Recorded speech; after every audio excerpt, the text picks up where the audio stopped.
How to name a group message on iPhone.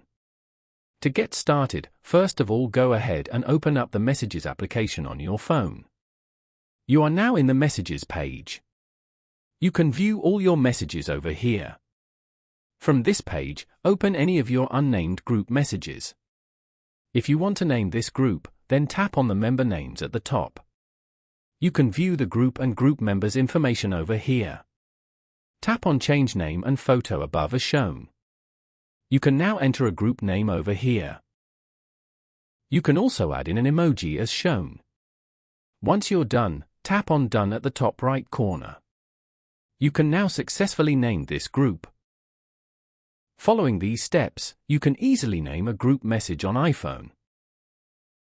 Thank you for watching. Please leave a like if this tutorial helped you, or leave a comment below if you have any questions related to the video.